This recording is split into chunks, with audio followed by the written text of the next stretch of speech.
Bienvenidos sean todos a este canal de podcast llamado Laboral, donde en el episodio del día de hoy, el primero que hacemos después de 15 días de ausencia, estaremos tratando el tema de una reciente sentencia de la Corte Suprema de Justicia donde ordenó el reintegro de una persona que fue calificada por la Junta Regional de Calificación de Invalidez con un porcentaje superior al 50%. Antes de entrar al tema propuesto, los invito a escuchar el anterior episodio que trató acerca de una reciente sentencia de la Corte Constitucional donde le hizo justicia a un joven que fue declarado inválido. La sentencia es la T-320 del año 2020. La sentencia en comento es la SL-3610 del 2 de septiembre del año 2020, donde fue ponente la doctora Clara Cecilia Dueñas Quevedo, en la que la demandante solicitó el reintegro a su puesto de trabajo, puesto que en el curso de la relación laboral su estado de salud se deterioró debido a problemas de hipertensión y síndrome del carpo, que para el año 2010 también le fue diagnosticado apnea del sueño y arritmia cardíaca, lo que la obligó a someterse a continuos controles y seguimientos por cardiología, neumología y neurología, y que la apnea del sueño le ocasionaba fatigas diurnas por falta de sueño reparador, y que debido a lo anterior fue incapacitada del 6 de octubre al 21 de diciembre del año 2011, por lo que 5 días después, es decir, el 26 de diciembre del 2011, le informaron que la entidad había tomado la decisión de terminarle el contrato de trabajo bajo el pretexto de una reorganización en la sucursal bancaria, lo que aseguró ella en su demanda que nunca ocurrió porque a los pocos días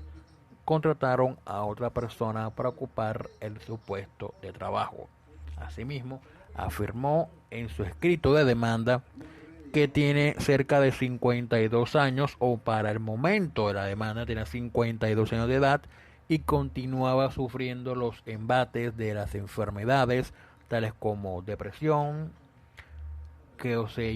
se intensificó producto del desempleo, los ataques de hiperactividad, ansiedad, agotamiento físico y mental, pérdida de la memoria a corto y largo plazo, y por último manifestó en su demanda que la Junta Regional de Calificación de Invalidez el día 27 de octubre del año 2014 le dictaminó una pérdida de capacidad laboral del 50%.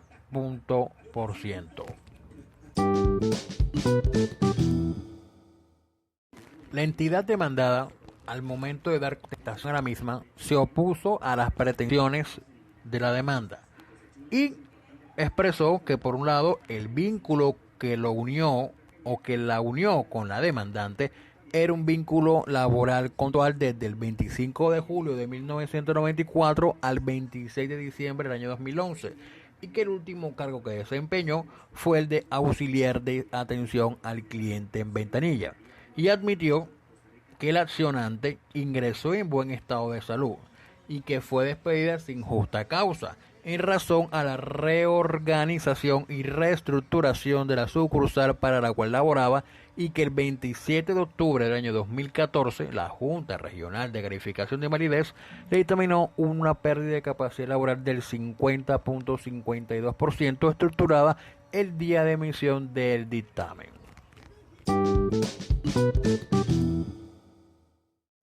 Los jueces de instancia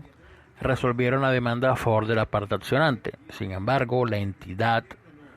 que fue demandada no se dio por vencido y en su debido momento y en forma oportuna interpuso el recurso extraordinario de casación, y una vez que fue concedido por el tribunal y admitido por la Corte, en su respectiva demanda manifestó que el accionante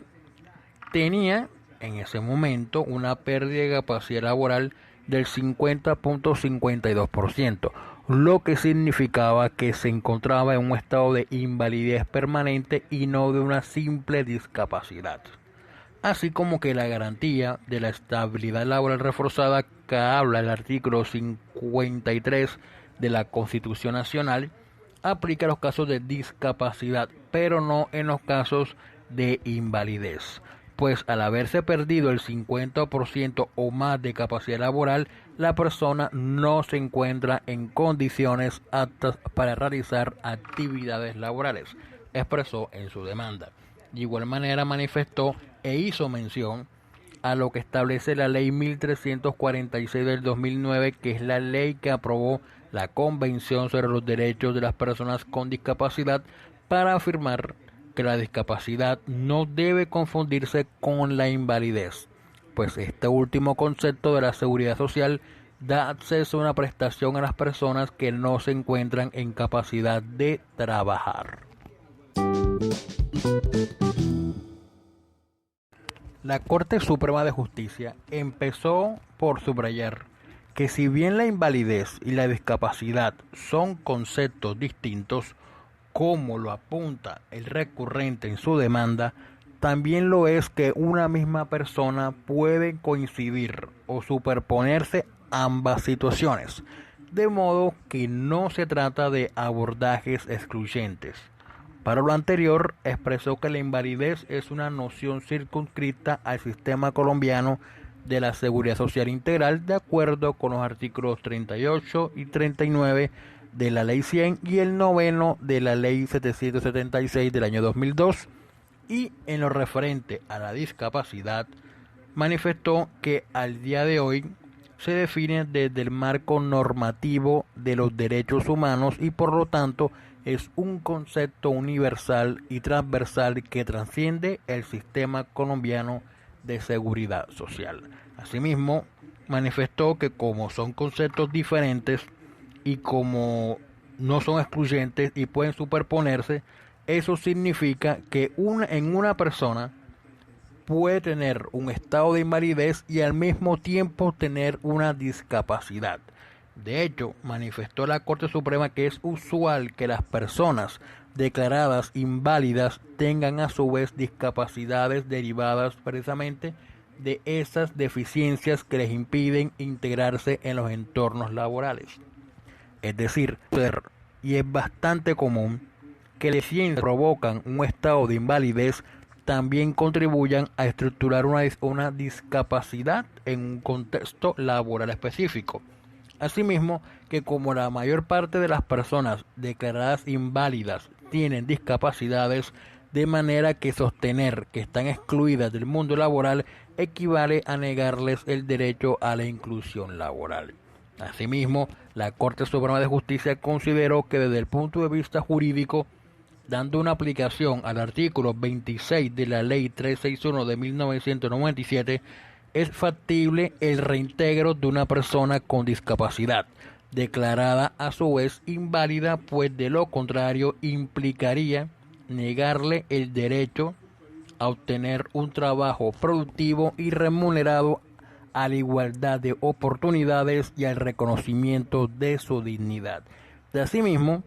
la Corte Suprema hace un llamado a los jueces del trabajo en el sentido que deben tener el cuidado o el mayor cuidado posible de no reproducir perjuicios o prejuicios más bien sociales que lo lleven a juzgar ciertas discapacidades como incompatibles con cualquier actividad productiva. No obstante,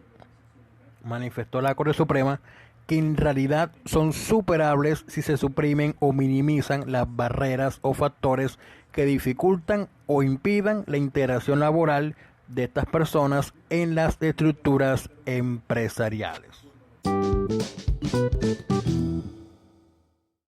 Ahora, hay que indicar que no es la primera vez que la Corte Suprema de Justicia hace esto. Hay un antecedente jurisprudencial bastante reciente acerca del tema y fue con la sentencia SL 5168 del 25 de enero del 2017 del doctor Gerardo Botero Zuluaga, en la que expresó lo siguiente abro comillas. Dijo la Corte en ese momento: el artículo 26 de la Ley 361 de 1997 protege a las personas en condición de discapacidad para que no puedan ser despedidas o su contrato terminado por razón de su limitación, salvo que medie la autorización del Ministerio del Trabajo. Ahora, la citada norma contiene un régimen de carácter especial que trasciende el campo del sistema de seguridad social integral, por cuanto su protección va más allá de las garantías que este régimen cubre. Por ende, su propósito no es otro que la protección de los derechos fundamentales de las personas con limitaciones, previendo para quienes la padecen en los grados de severa y profunda la asistencia y protección necesaria. Así lo contempla su artículo primero, al referirse a los principios que le inspiran y al señalar sus destinatarios, de modo que delimita el campo de su aplicación, como ya quedó dicho, a quienes padecen una invalidez significativa. Sigue diciendo la Corte en ese momento: ahora, como la aludida ley no determina los extremos que se encuentran los distintos grados de discapacidad, debe acudirse a lo que contempla el artículo séptimo del decreto 2463 del año 2001, que sí señala los citados parámetros en los términos del artículo quinto de la Ley 361 de 1997, de la siguiente manera: discapacidad moderada es aquella en la que la pérdida de capacidad laboral oscila entre el 15 y el 25%. Discapacidad severa, la que es mayor al 25% pero inferior al 50%. Y discapacidad profunda cuando el grado de invalidez supera el 50%. En consecuencia, dice la Corte en ese momento, 2017, que la prohibición que contiene el artículo 26 de la citada Ley 361, relativa a que ninguna persona con discapacidad podrá ser despedida o su contrato terminado por razón de su invalidez, salvo que medie una autorización del Ministerio del Trabajo, se refiere a las personas consideradas por esta ley como limitadas, es decir, todas aquellas que tienen un grado de invalidez superior a la limitación moderada. Por lo que dice la Corte, y es algo que me parece muy interesante, es que la Corte en ese momento dice que a mayor situación de discapacidad mayor debe ser a mayor situación de discapacidad, mayor debe ser la protección que se debe autoprodigar en todos los campos, entre ellos el campo laboral, por manera que en modo alguno la calificación de la discapacidad en el grado de profunda puede convertirse en un obstáculo para que la empresa sufra las consecuencias que determine la ley, por haber dado por terminado el contrato de trabajo del demandante a consecuencia de su discapacidad y sin autorización del Ministerio de la Protección Social. Ese fue el antecedente que sirvió de soporte para la reciente sentencia que estamos comentando, que repito, es la SL 3610 del año 2020, donde fungió como ponente la doctora Clara Cecilia Dueñas Quevedo. Debo decir que, en mi criterio, la sentencia hace justicia a la persona que fue objeto de la terminación sin justa causa.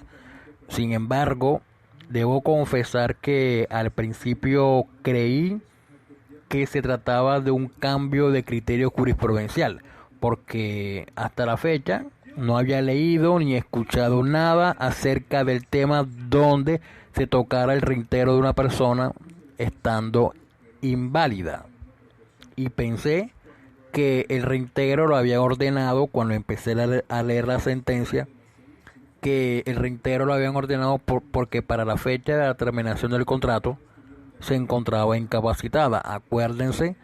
que el contrato se termina el 26 de diciembre del 2011 y el 21 por ahí ella estaba incapacitada. A los 5 días después le dan la carta de terminación del contrato sin justa causa. Entonces, pensé que porque estaba incapacitada la Corte lo había ordenado el reintegro. Sin embargo, cuando empiezo a leer la sentencia y termino de leerla, me encuentro con una sorpresa bastante agradable, y fue la decisión que tomó la Corte en pos del principio de justicia. Y algo que aún más me gustó fueron los argumentos que expuso la doctora Clara Cecilia Dueñas Quevedo y que el resto de la sala permanente de la Corte Suprema apoyó para que así sucediera. Ahora, lo anterior, ¿por qué lo digo? Porque al leer que la persona que se encontraba inválida, pensé que no cabía el reintegro. Vuelvo y reitero porque no había leído que una persona inválida pidiera el reintegro. Y además, téngase en cuenta que existe una prestación económica para proteger esa clase de contingencias, como es el caso del reconocimiento y pago de una pensión de invalidez, así como algo parecido a lo que la parte demandada argumentó en el recurso de casación. Sin embargo, al leerla,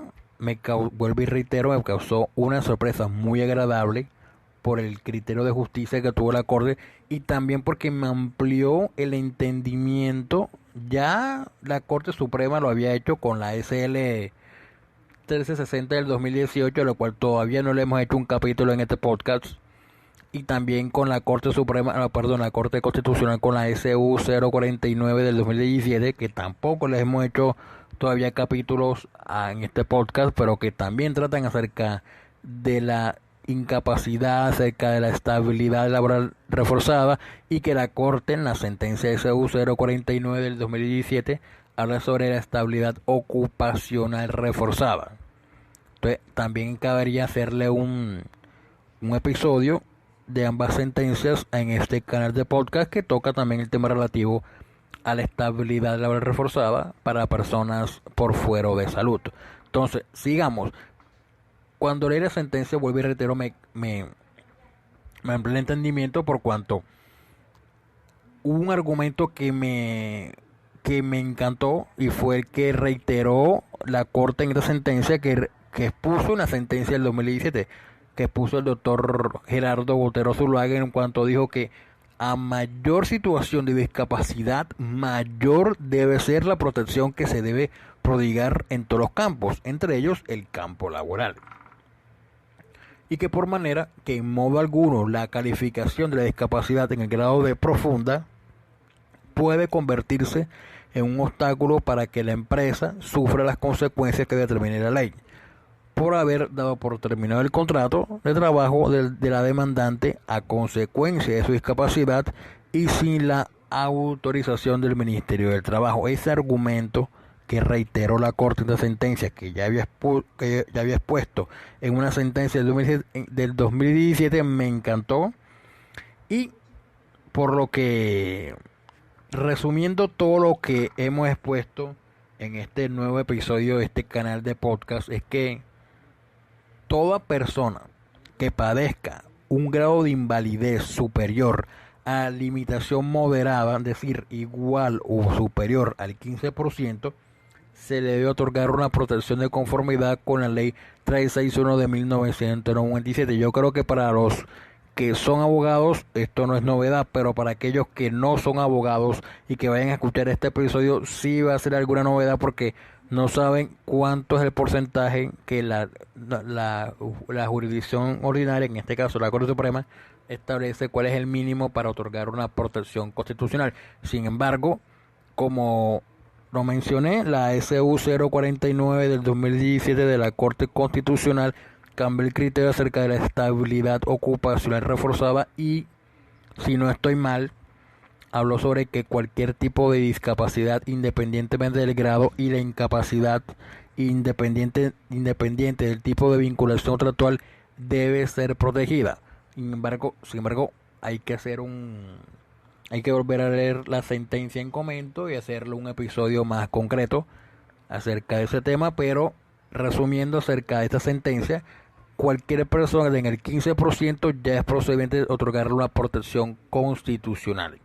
Y si una persona se encuentra calificada con un porcentaje de pérdida de capacidad laboral del 50% o más y pide reintegro, con mayor razón se le debe proteger. Esto independientemente de que exista en el ordenamiento jurídico colombiano una prestación económica para proteger la contingencia, que en este caso es la pensión de invalidez. Y antes de dar por finalizado este episodio, y si te gustó, no te olvides que hay muchos más en la plataforma de audio que se encuentre más a tu gusto. Llámese Anchor, Spotify, Apple Podcast, Google Podcast, Overcast, Radio Public y Spreaker. Asimismo, nos puedes encontrar también en la red social que uses como Academia Laboral. Y por último, y no menos importante, comparte este episodio con amigos y colegas y así ayudar a rankearnos en la aplicación de tu preferencia. Asimismo, si tienes un problema jurídico de carácter laboral, pensional o de alguna vulneración de algún derecho fundamental, puedes llamarnos al número 318-414-3842 o escribirnos a través de los perfiles de redes sociales donde nos encontramos participando, llámese Facebook, Twitter e Instagram. Contamos con experiencia y tu problema jurídico lo hacemos nuestro para darle la mejor solución posible.